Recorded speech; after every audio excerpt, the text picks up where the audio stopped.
another tool. But because it is so overloaded, if you use it, and you use it well, it can be a powerful weapon, a superpower, an unfair advantage that gives you an edge over others who fail to use this tool in the presentations of the speeches. The senses. All human beings possess the senses. In general, how many senses do we have? 5, 6. Yes. 6. Okay, we're not talking about the supernatural tonight. You can feel something out there. Yeah, the supernatural. We'll leave that aside, otherwise we'll have nightmares. Okay, 5 senses. And what are the 5 senses? The sense of sight, sense of sound, sense of smell, the sense of taste, and the sense of touch. Now, my IT consultant is running away. Wait. Philip has been very kind. He has put in so much effort to do my slides for me, and he has even drawn the two, the two girls, the Plain Jane and Lucy. He's drawn it by hand. He's put in so much effort. So can I have a round of applause?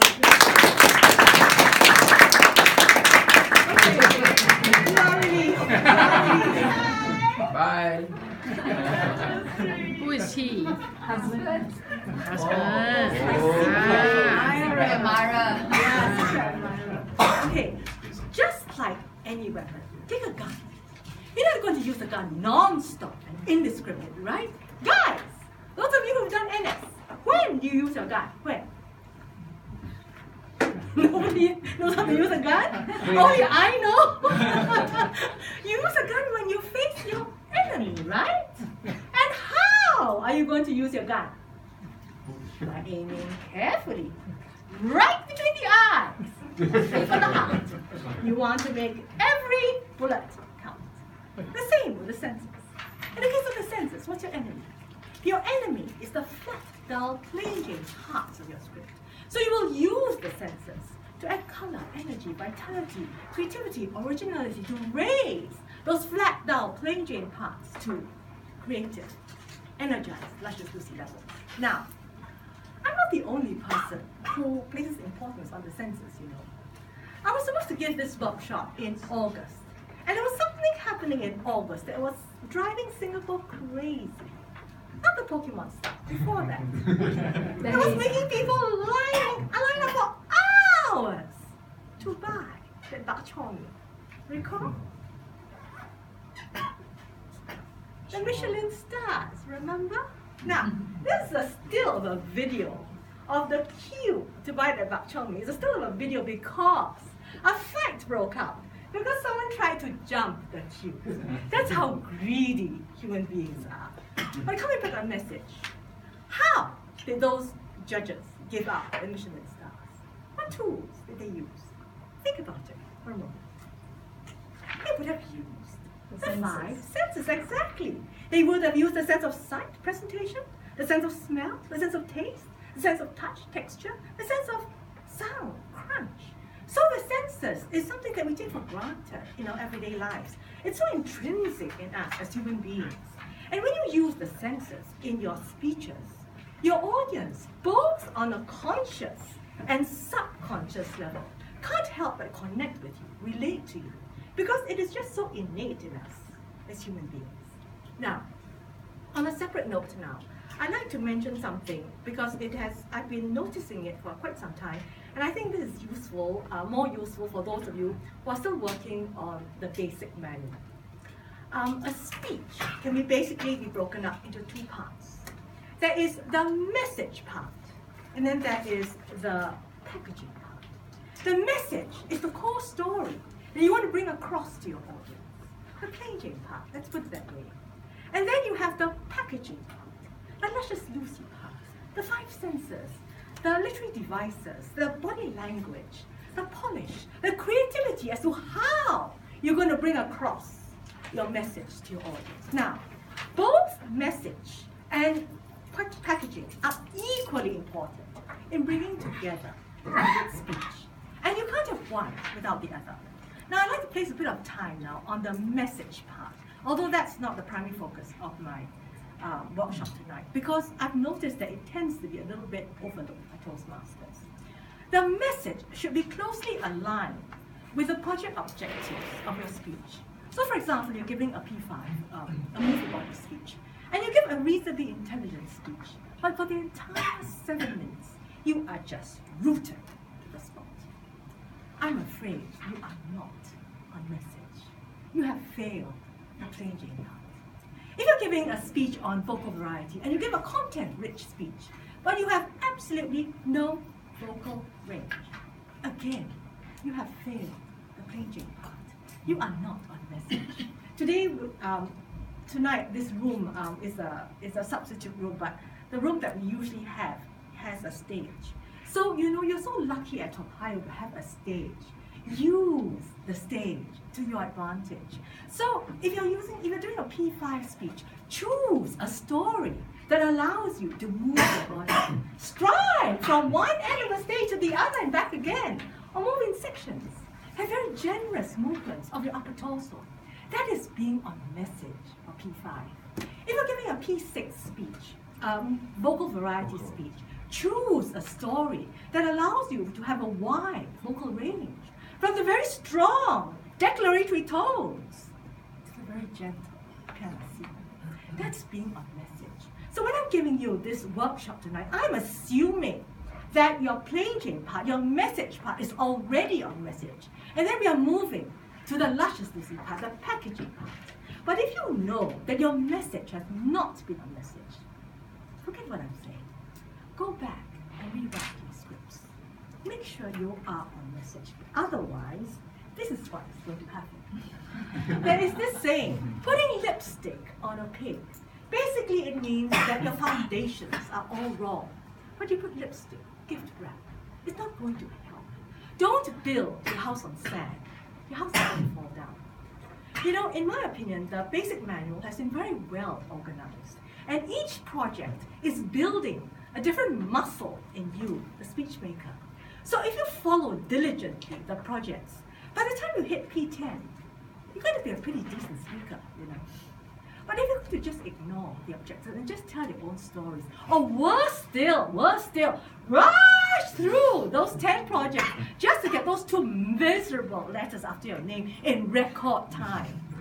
In my opinion, you're not optimizing your time well because your foundations will never be strong, and it will show, and you will know. I read this statement by Brian Tracy very recently, and I thought it made so much sense. He said, if a building is being constructed, and you want to know how high they're going to build this building, what you need to do is to check how deep they are digging the foundations. And I so resonate with that. How high you rise in any endeavor in life depends on the strength of your foundations. So I think this is a very easy visual to remember. I chose the ugliest possible pig I could find on the internet that related to this saying. So when you do, for those of you who are doing the basic manual, perhaps when you're writing your scripts, you can bear this visual in mind. Make sure your message is on message. Build those muscles. It's fundamentally important. Now, I will run my workshop this way. First of all, I'll give you 3 examples of how I used the 5 senses in my own speeches. Then I will flash a flat, dull, plain Jane paragraph on the screen, and we will use all 5 senses to raise it, to energize luscious Lucy levels. And then it'll be your turn. The club will be divided into 2 groups. I will flash another flat, dull, plain Jane paragraph, and you will use all your creativity, all your imagination to use the 5 senses to raise it to luscious Lucy levels. Then, one member of each team will come on stage to present your luscious Lucy presentation, and then there'll be the judging. Now, I will not be the judge. You will be the judge. Since this is a workshop on the 5 senses, we'll use the sense of sound. So you can make as much, you can clap, you can stamp your feet, you can scream, make as much noise as you want. For the presentation you feel deserves to win. That's how we'll do it, okay? Right. Now, there's a very simple reason why I'm using my own speeches as examples. I'm not the type of Toastmaster that runs from club to club collating material. It's just not my personality. I'm not a very on Toastmaster. So my speeches are just what I have and what I know and what's available to me. There's absolutely no self-promotion here. Can? Okay? Okay. Great. I've just used the sense of sight and the sense of sound to make sure you're all still awake and listening to me. Corny, I know, but it works. Right, now. My first speech example is the very last speech I gave at this club. And it was about how I personally initiated a car accident all by myself. I could have opened by saying, Laura and I were very anxious as we got into our car. How did I open? I said, it was a beautiful, bright sunny day. Not a cloud to be seen, but the mood in the car was dark and anxious. What sense was I using? Sight, right? Very visual. Sense of sight, great, fantastic. And then the darkness of the car is the sense of sight used metaphorically. So the senses can be used directly or metaphorically. And if you use the senses metaphorically, you're adding another dimension. And you're taking your writing to another level. My second speech example is the speech I gave for my P4.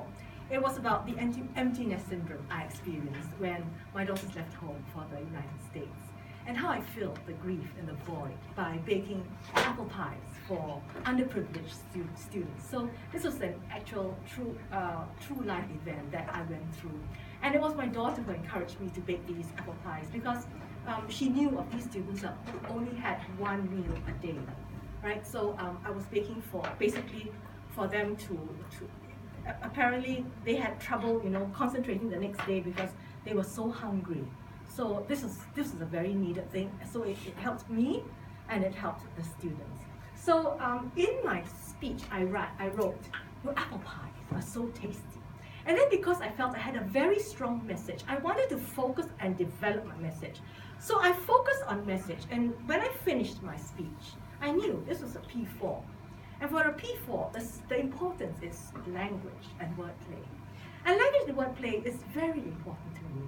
It's very close to my heart. So I didn't feel satisfied. So I passed my script to my husband, and I asked for his opinion. And he read through my script and said to me, I've got to describe those apple pies.